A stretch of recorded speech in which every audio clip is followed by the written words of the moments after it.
Good evening and welcome to the Hedberg Public Library. I'm Jean Yeomans, the Adult Services Coordinator. And tonight I'd like to ask you to join us in welcoming Mike Maddox, our speaker. Mike is the horticulture educator at the UW Extension and is the Director of Education at Rotary Botanical Gardens. He's been involved with a variety of programs, including the Master Gardener Program, Community Gardens, and the Horticulture Therapy Program at the Rock County Jail. Mike was the community and city arborist for the city of Stoughton and the commercial horticulture educator for the Dane County UW Extension prior to working in Rock County. Mike's a graduate of the University of Northern Iowa and the University of Wisconsin-Madison. Tonight's program is all about your gardening questions. Mike will speak briefly and then we'll take your questions one at a time. So please join me in welcoming Mike Maddox, our gardening expert. Thank you. Let's start talking about the weather. Prior to this, we were chatting in the audience about how dry it's been. I think the news guy said we've gone 23 days or more without any precipitation. And that's great for trying to get some yard work done because there's no moisture issues on keeping you from being out and about, but that is going to impact some of our plants we may have in our gardens, especially our conifers, our evergreens. Like the name says, they keep their needles on for a long time. Maybe not forever, but they keep their needles on all winter long. And those needles can be subjected to drying out from sunny days and windy weather. All that moisture can be pulled out of those needles. And what we wind up with in the spring could be brown plants because they've dried out. So one of the things that we can do to help minimize that winter burn that may occur is to have our conifers go into the winter well hydrated. So water them. That's the take-home message. If there's anything you need to be doing in regards to your woody plants right now, it's to be putting a hose or a sprinkler around all your evergreens. Your pines, your spruces, your yews, all of them could be nicely soaked.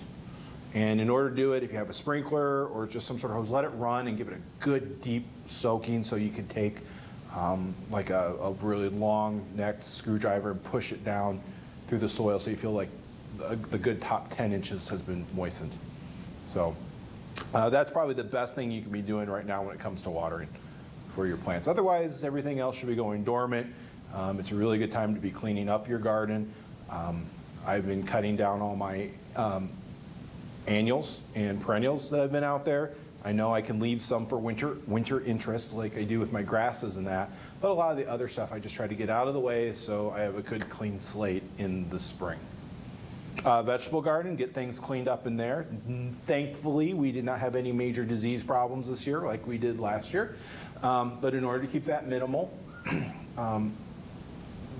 have all your either put everything in the compost pile, if you can compost things so it gets nice and hot and things break down, or what I did out at the community gardens this year, it looks like at one point we were digging big graves, but what we did was we dug trenches and we put all our tomato debris into there and then buried it so that if there was any pathogens on it, that we've now put them underground and they're not going to infect our tomatoes next year.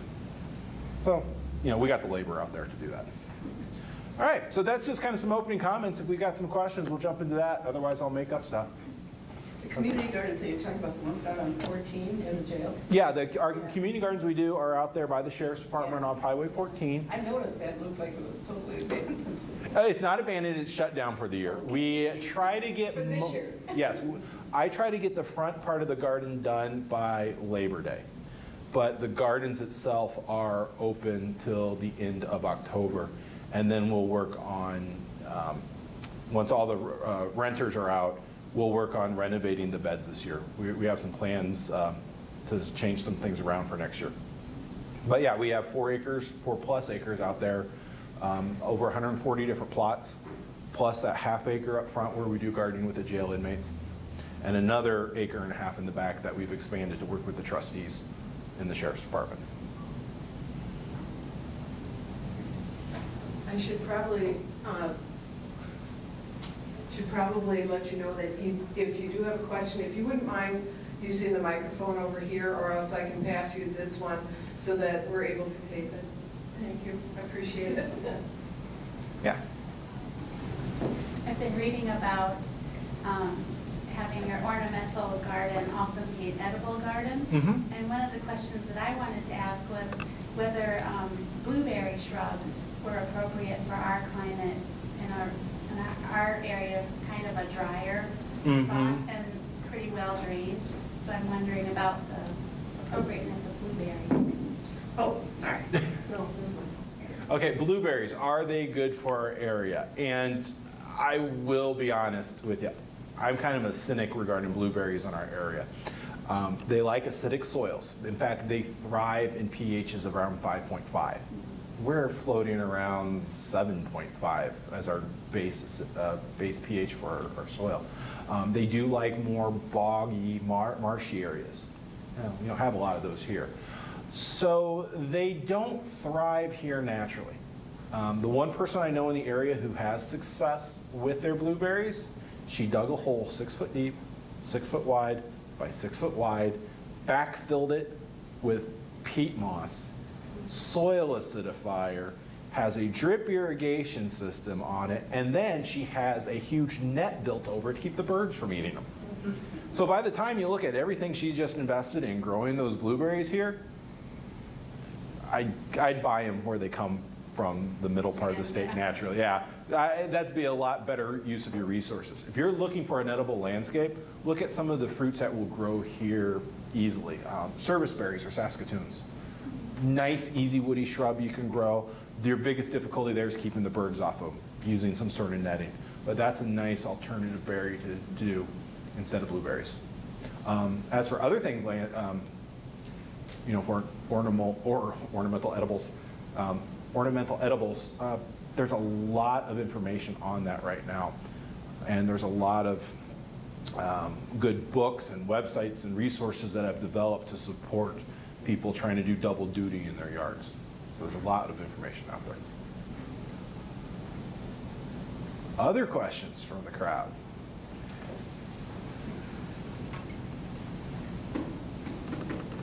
I picked up about 2 dozen acorns off my tree, and I got a leaf here, Mike, and I asked you what kind of a tree is this? It's an oak. Yes. Is it what type of oak is it? It's going to be a type of red oak. Red. Okay. Yeah, I don't know exactly what type it is. We need to look at the acorn and compare it to some of the books to get the actual species of what it is.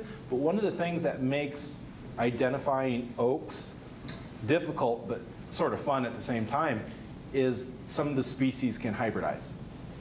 Really? Yeah, so you can have a red oak and a black oak, and there's a possibility of some hybridization. So if you ever get hung up on, well, is it this or that because it kind of looks like both? Well, it could. Whatever it is, I love the tree. It was a gift, you know, when I bought it. I got it when it was about 2 feet high. Now it's about 30 feet high. Just beautiful, straight trunk on it. But I've got these acorns, and my question to you is, how deep do I plant them, and how close do I plant them? I've got about 2 dozen. I've got unlimited ground to put them on. You know, that's not a problem. The easy way of doing it is doing like what the squirrels do. I hate squirrels. Well, then you're going to need to be getting a little squirrely to do it. Take them this fall and go to exactly where you want to plant them, and just dig a hole 3 to 4 inches deep and put them in there. 3 or 4 inches deep? Yeah. Okay. And maybe not even that. The rule of thumb for any seed is about 3 to 4 times their widest point. I'm guessing 3 to 4 inches. And then just put them exactly where you want them. And keep in mind, in the woods, trees are growing really close together and really far apart. So put them however you'd like. Put them, but probably the best idea is put them where you want them. Okay. And with that, to give them some nice spacing of 10, 20 feet apart would probably be ideal. That was the next question. How close should I put them? You know, That's going to be up to you and what aesthetics you want, but 10 to 20 feet should be good. I've got like a gully runs through this plot that I'm going to put in. One side faces south and the other north. Which would be the best side to put those oaks? It doesn't matter. I don't think it's really going to matter. Okay. My concern is, depending on the type of oak that is, if that gully holds moisture, as if water stands in there, they may not like that. I'm gonna plant them on the side. Okay. On the side hill is where I thought I would put them. Okay, and as long as there's no water that creeps up the Right, high, you should be right, okay. right. Yeah, that's one of those well-drained areas that plants love Yeah, to be it in. is. Yeah. Thank you. You know, to take on that idea and just kind of expand on a concept, some people I know who actually grow hardwoods like oaks, but they don't know where they want to put them. They'll collect all the seeds in the fall, put them into little Ziploc bags filled with sphagnum moss and peat moss, and put them in like the crisper of the refrigerator. Really? Yeah, and then they'll pull them out and they'll start to germinate. And what they'll do is then from the little roots that come off, they clip them and it starts to form a fibrous root system. Then they'll just go plant them where they want them. They cut off that little. Yep, they nip it so it'll then get the fibrous root system. But otherwise, I think the easiest way to do it is just plant them where you want them. And to do it this fall, so then the winter time could give them the freeze that they need to be jump They started do in the need spring. it, Yes, the cold. yes, they do. Thank you. Other questions? Jean's got one now. Yes, actually I had 2. I have 8 chokeberry bushes. 4 of them are right along the south side of my house, which is white. And they have just stayed rather leggy and haven't really filled out a whole lot. They have berries, they're healthy, but they just haven't filled out a lot. So do you think it's the heat radiating off that white background? That could always be an issue, but how much sun is it getting? It's from probably 11 o'clock to 8 o'clock at night. Full sun? It's getting full sun. Yeah. Okay. How do you prune them? I haven't lately. I'll admit, I used to be really good at pruning. And how did they look when you used to prune them regularly? Pretty good. So I will admit, yes, I've not been good. I've been pruning back, and I can't, like I said, I can't remember when I last did them. Yeah. You could probably get by with doing it every other year. Okay. Or you can probably do it every year, but just do some thinning from the base to have new growth, and that would Okay. fill it in. If you did heading back cuts, that is to start at the tip and go back to a lateral branch or bud and make a cut, that would also force a little more And- lateral growth to start Okay. filling them out. Okay. There's a couple different ways you can do it, either by cutting the largest, oldest branches at the base to get new spurts coming up that way, or the heading back cuts. Try either one of those. Okay, because it's very interesting, because not 10 feet away from them, I have 4 other chokeberries that get exposure mainly late morning to early afternoon, and they are like giant. Really? That's just enough, maybe 4 hours of sun, of hot sun in the middle of the day, and then they're in relative shade, and they are just huge. What else is different? Not only the height, but the breadth. The planting area. Oh, the planting area, they're on the north side of the neighbor's garage. Okay. And they're both are in a row, east-west row. Okay, what's at the base of them? No amended soil. Is there any mulch No, on either of them? no. So they're both, There used to be mulch on both, but there hasn't been any for a couple of years. okay, so it's just the bare soil at the Yeah. base? Mhm. Okay. Well, the reason I'm asking is because one of the things that we know is that plants, they get all their water and nutrients from the roots. And if you put mulch down on the ground, they will grow more roots. They'll have a higher root density to absorb the water and nutrients to help support their growth above. So I was just wondering, I was waiting to see if you said there was the one condition different than the other that could be affecting their growth. So you think if I put some kind of mulch, whether it was a low-growing plant or bark mulch or whatever, it would help to? Bark combined with the low-growing plants. You put the low-growing plants in for aesthetics, but that mulch actually Is what's acts gonna do as a barrier, that insulation layer for moisture and temperature extremes. That will help promote more roots. Okay. Rock is bad. Oh, I know. Rock is bad. Okay, thank you. You were talking about, you want me to talk on that thing? Yeah, yes, you have to talk in that thing, yes. You have to talk in that thing. That's the rules here. I don't make up the rules. Talking about the evergreens, we planted about a dozen arborvitae that are maybe as tall as I am, 5 feet something, And we didn't water them as we should have, you know, when this dryness started, and they're starting to show some deterioration. Where? Toward the bottom. Okay. Now we're watering them, you know. Yeah. After the horse is gone, you know how that goes. Yeah. But I'm wondering about mulch. If we should mulch those little trees. It always helps. It does. What mulch will do, wood bark mulch, put down about 2 inches in deep, keep it off the trunk, but do the area around them, and the more area the better. And it reduces competition with grass, because grass is trying to suck up the water and nutrients too. Yeah, there's no grass. We've good. eliminated all the Good, so grass. it's bare. Yes. All right. Yes. It also will help trap moisture there. So watering's a concern. By having that mulch layer on there, when you do water deep, it'll hold that moisture in there versus it being lost to evaporation. Okay, and the bark is the best. It's the easiest, Kinda. yeah. The easy, cleanest. Yeah, yeah, and it's whatever your preference is. I usually just order a hardwood bark mulch, and I have it delivered by the yard. You could buy it by the bag. It's going to be your choice of whatever you want to use. The other thing is, you know, some of the needles show they're dry Yes. because we didn't water them. By watering them now and mulching them, will they come back in the spring, do you think? That's hindsight's going to be 20/20 on that one. So keep watering it now till the ground freezes. And we're going to have to just see how the plant recovers next year. But you did bring up the question of browning needles. The phone calls are coming in with a lot of people saying, my pine tree is turning brown right now.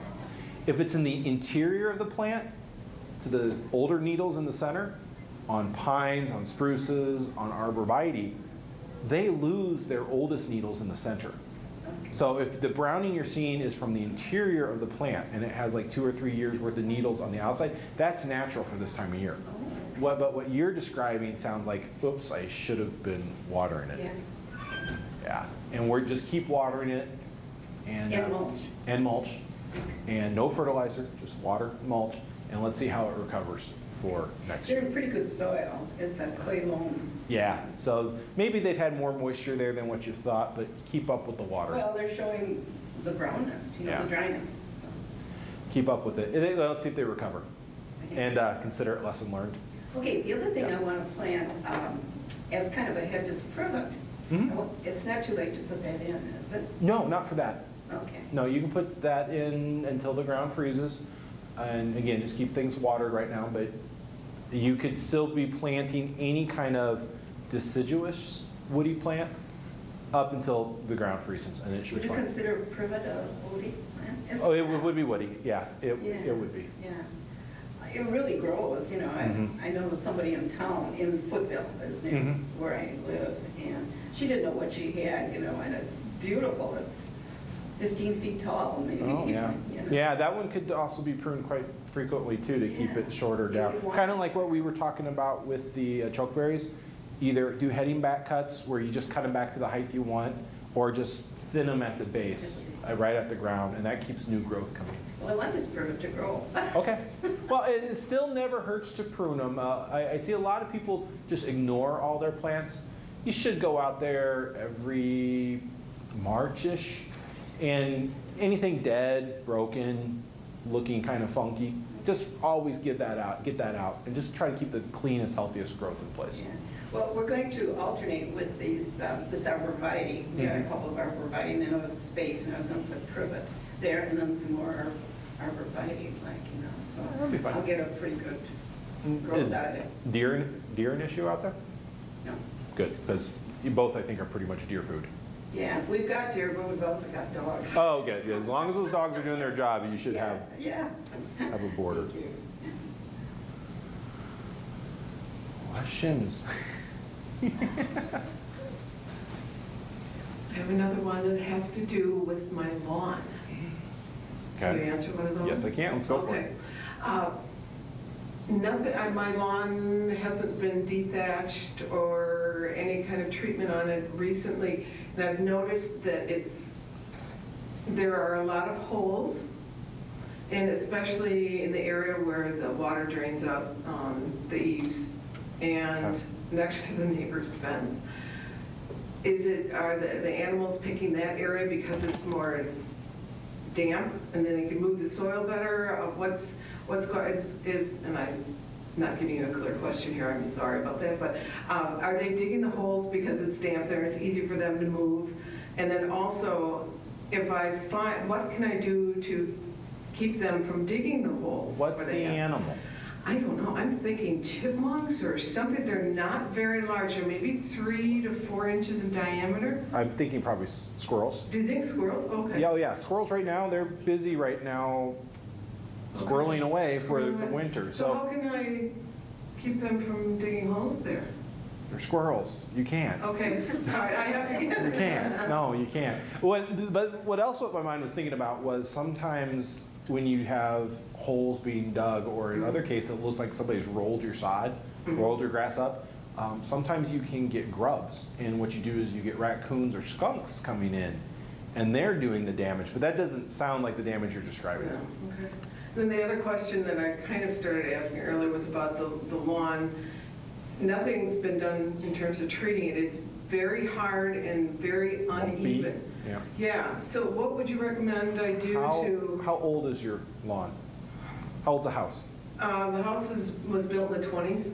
Okay, and have you And renovated it? nothing, I've planted perennials and the bushes and trees. Nothing with the lawn. I've done nothing. with You the are lawn. in need of a renovation. Okay. And it could be a minor one. I mean, if you've got grass there, what I would do is, now should be fine this fall, or you can do it in the spring, but I like doing it in the fall, late summer, fall better, is get a core aerator.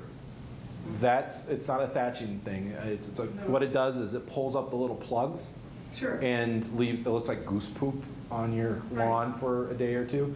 But you pull that up, and what that does is it breaks up any kind of layering that has started to form over the decades of grass growing. You've got thatch layer, the grass up top, and the roots below. That layering effect can cause disease and grass problems. By breaking it up, you're now giving those grass plants some space to grow, allowing oxygen to get down into the roots, and allowing that thatch layer to start to break down, which is all good. The other thing is it's starting to take soil down below, pull it up on top, you let those cores dry on the surface, and when you mow, that will all go to those low spots. And if you could probably start doing this every year, annually, and in time, and in theory, those low spots would start filling in. Oh, okay. The And other- how far apart should those holes be? Well, it's on a big roller, so Oh, okay. when you All right, come so you through, can get it from yeah, the rental center? yeah, I'd rent one and I'd go, back and forth with it, and then go perpendicular to that. Okay. And you're gonna That pull way a bunch, you're getting good coverage. right?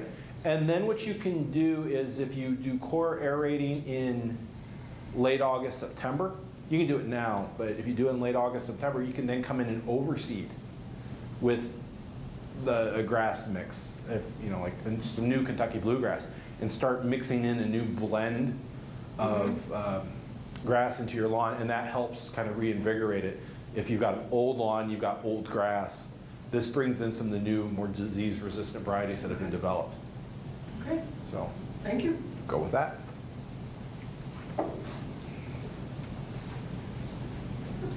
2 years ago, I bought a beautyberry bush, Yep. and I really liked the way the purple berries looked in the catalog. However, in real life, they're very, very tiny. Yeah. Is that normal? Or am I just not achieving their full size? Sounds like yours maybe aren't achieving their full size, because I just saw a beautyberry this past weekend. I was at the Chicago Botanic Garden, mind you. And they were large clusters of berries. Really, I took some great pictures of them because I was just so impressed at the size of them. I take that back though. It may not be you. It may not be you being the problem. It could be the variety that you have, because different plants can be selected for the size of the berry and how big the clusters are and that. So Well, I have scads of Little berries, little bitty ones, or like maybe the size of a cucumber seed. yeah. Well, I wouldn't take it personally then. It could just have been the variety that you had. But I don't know, if it produced berries, I don't know how much more you can do to make those berries want to bloom more or be bigger. Other than, like the advice I gave earlier about the mulch. You know, that's good for just that's good advice for any woody plant to be growing. Well, I transplanted it. The first year I put it in a not very good spot, so then last year I moved it. But the bush itself is thriving. How long has it been in this current spot? Less than a year? Probably last spring, as soon as I could work the soil. Right. Give it some more time. Maybe once it gets some more roots established, it will have the energy to produce bigger berries. Okay. I wouldn't fret. Not much you can do. Not much. anyway. You can't threaten it and go make bigger berries. So, no. Okay, thank you. That is a nice plant, though, in general. Maybe one with bigger berries. Other questions? Do you want to talk about preparing for winter? Preparing for winter. Start with the lawn, because I think lawn care is best done in the fall. Fertilize around Halloween. Pick your maintenance blend of fertilizer. Lawn care is really super simple. It's just a recipe you need to follow. Anybody can do it once they get the confidence to do it. Go to your garden center, buy a bag of maintenance blend or winterizer. Take your pick. The maintenance blend is a high nitrogen blend. The winterizer is high nitrogen and it contains some potassium that helps with some winter hardiness. Not always necessary. Whatever bag you buy, look at the back. It'll tell you turn your fertilizer spreader to this number. Pour it in there, turn it to that number, and then put it down as instructed. And the fall application is probably one of the best applications you can make. If you make no other fertilizer application to your lawn, do the one around Halloween. Because those roots are actively growing, they'll absorb all of the nutrients you put down, and they'll have it in place when the plant's ready to start growing in the spring. And that's the easiest way to do that. If you have weeds in your garden, still on the lawn, like broadleaf weeds, a warm day after a frost is a good time to treat those weeds. We tend to go after them with the spray bottles and the chemicals all summer long, and they kind of laugh at us then. We don't hear it, but they're not as susceptible to the products we spray on them when they're actively growing like that. If we wait till after the first frost, that waxy surface usually gets cracked. Whatever product you put on there is better absorbed, and things are starting to be moved down to the roots. You'll pull it down to the roots. You'll be much more likely to kill the plant that you're trying to kill, especially like creeping Charlie. It's tough to deal with all summer long. If you're going to spray it now on a warm day after frost. That's the lawn care part. That's the easy part.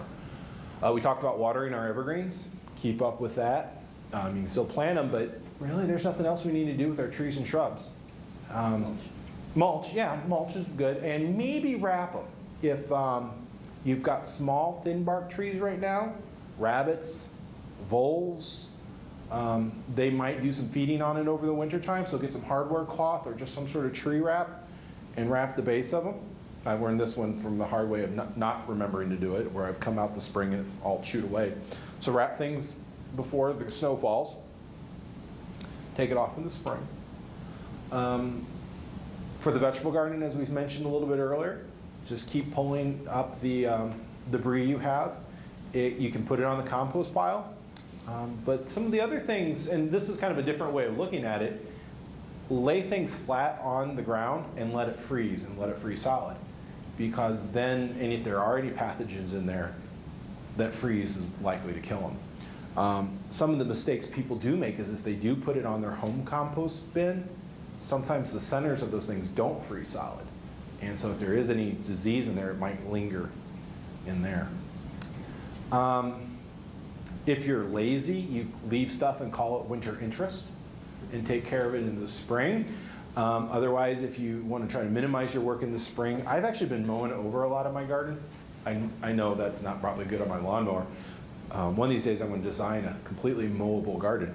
But it's just I'm trying to knock down the debris and remove it from the area.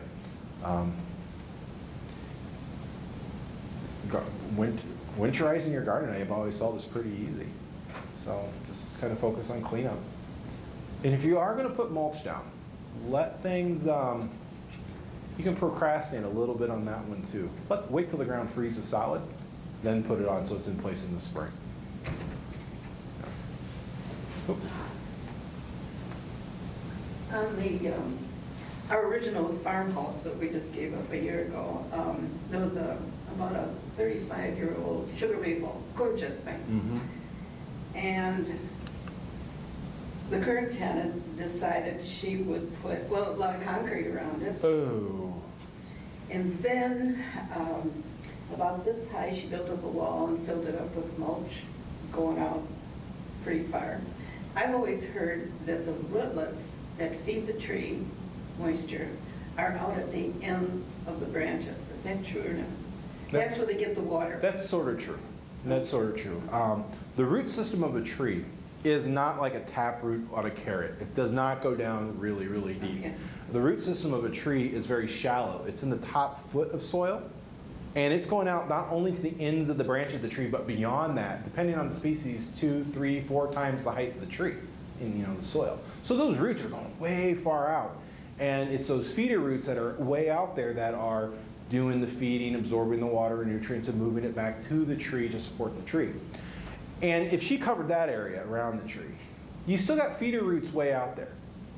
But the issue is you have all these major support roots. These roots are the ones that are going to help keep the tree strong and standing and give it the ability to withstand wind and other storm events. She's starting to compromise that. And by changing the grade, she's going to be introducing tree problems. And I would suspect if you watch that tree over the next 5 to 7 years, you're going to start to notice dieback from the tops of the tree, discoloration, early fall coloration on it, thinning branches, and it's because she changed the grade.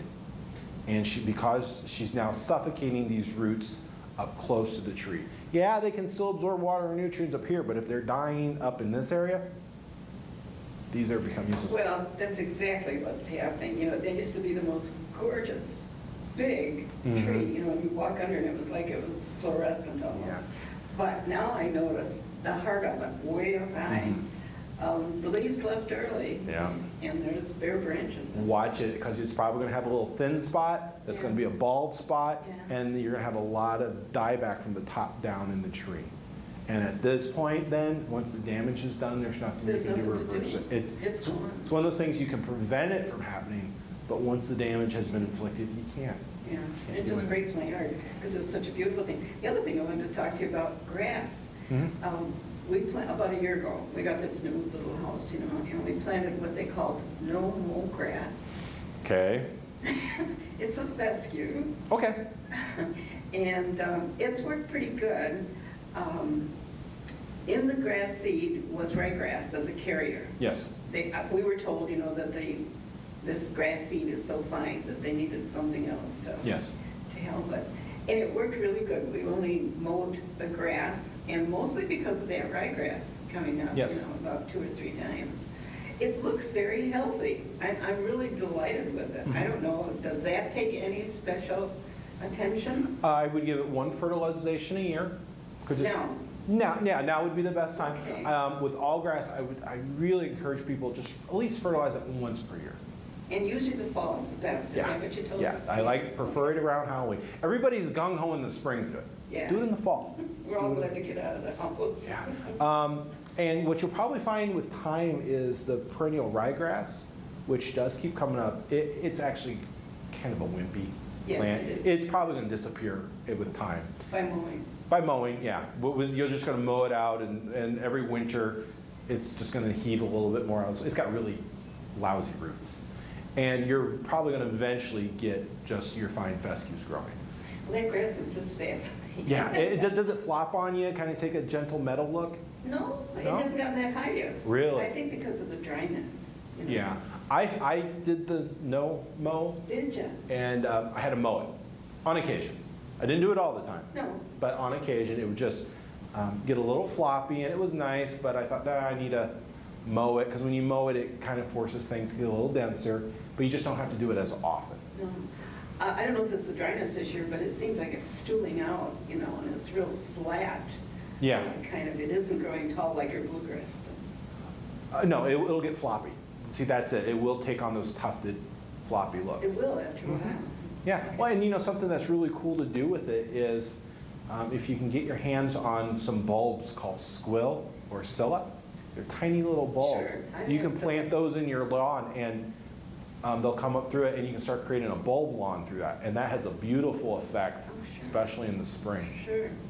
So, Scillas come almost with the snow before the yes, snow's gone. yes, yeah, that would be them, and they're gone before you ever have to mow it. Yeah, Or- well, it was an interesting experiment. We were told that the state uses it a lot on the interstates, the medians and so forth. I would believe that.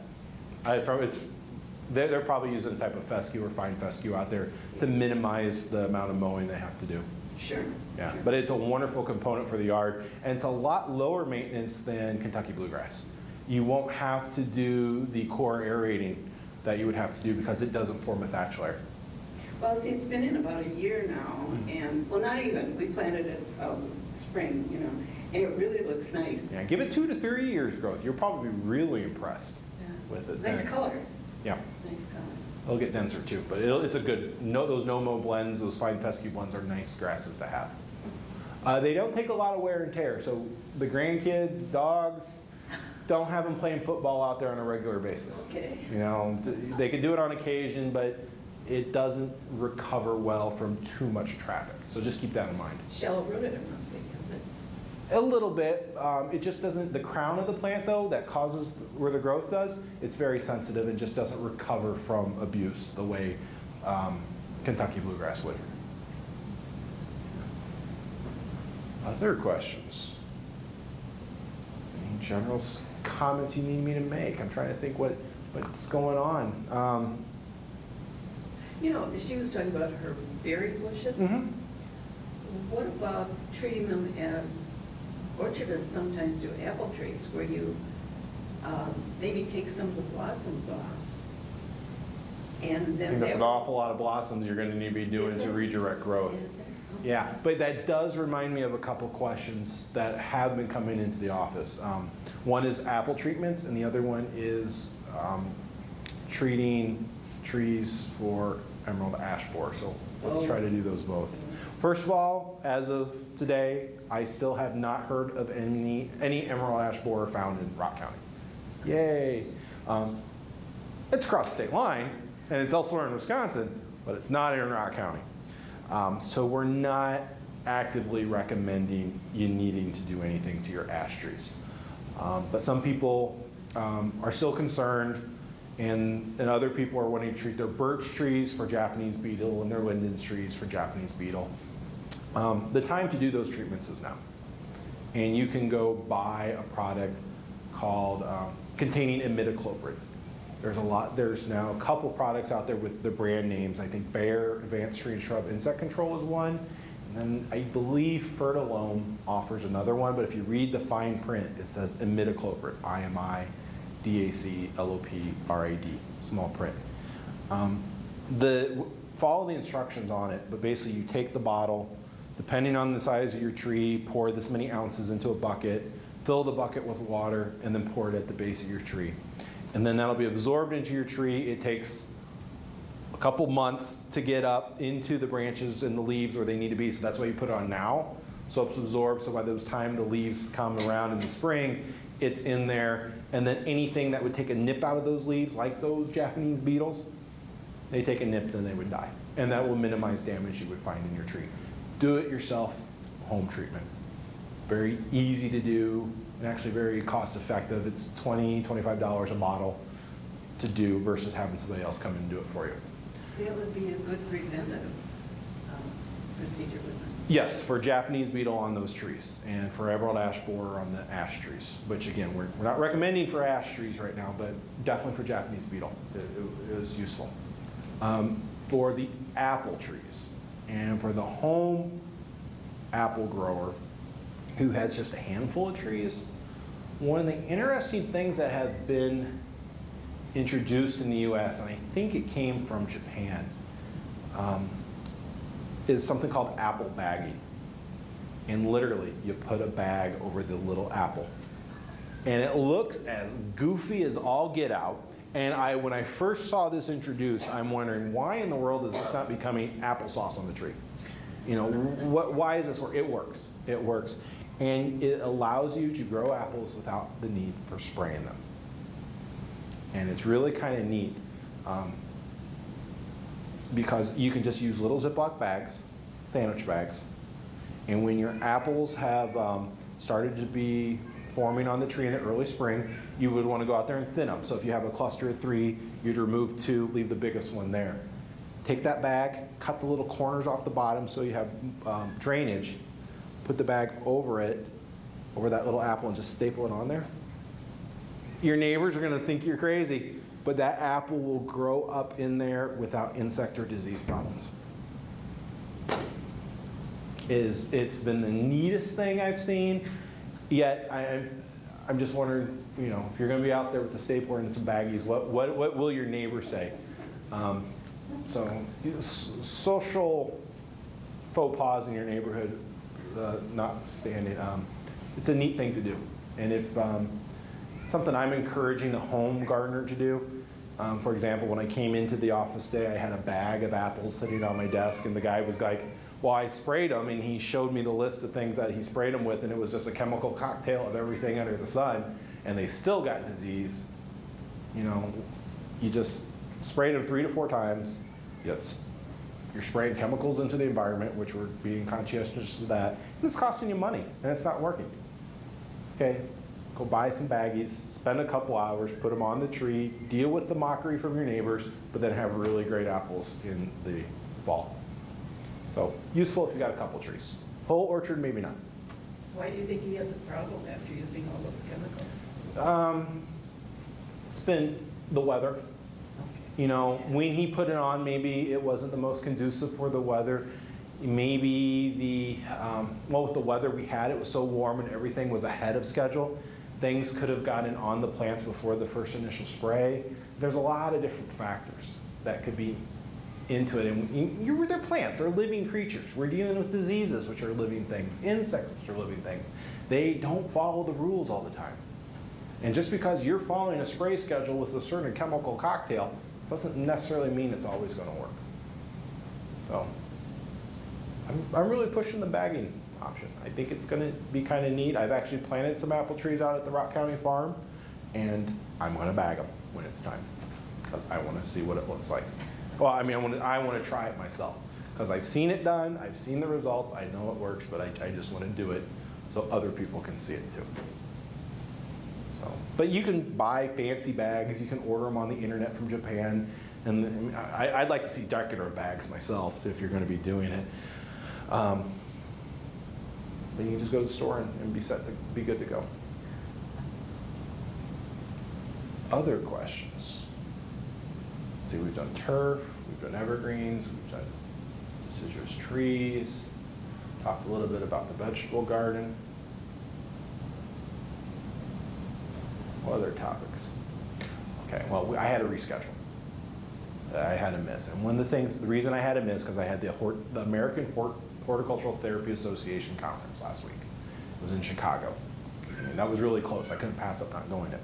So one of the things that I'm really involved with is horticultural therapy, which sounds like this new age stuff, but really it's really grounded in just some good research. Oftentimes in horticulture we get hung up on growing better tomatoes, or why is my tree dead, or how do I keep insects off some. We're really concerned about the final product. But with horticultural therapy, what we're trying to do is engage people in a process. I'll get to some examples where it totally makes sense. And it's using plants as a tool to just make people feel better or to gain a skill. The example that I use most frequently is when I work with the jail inmates. We're having them garden. We're having them garden in almost a farm-like setting. And what we're doing in that situation is we're one, teaching them some hobbies, maybe something they can do when they're out and released, so they can have some positive, a positive environment they can create for themselves by doing gardening versus whatever got them into jail. But the other thing that we're trying to do is teach them some of the necessary social skills that will keep them out of jail. What is appropriate communication, and how to work in teams and how to work independently, how to follow through on a task, how to talk and move the hoe at the same time, big challenge for some. And what we're doing is, through gardening, is we're trying to teach them the necessary employability skills and life skills that's going to keep their butts from coming back to jail. So that's a very practical horticultural therapy method there. It's just using gardening here as a tool to teach these other things, life skills. And half the time they don't even realize they're being taught something. On the flip side of that too, we know through research that just our being around plants has really positive benefits on our personal well-being. We interact with green very well and the movement of plants. It's a calming effect on us. It's a mental restoration effect. It lowers our blood pressures. It lowers our stress.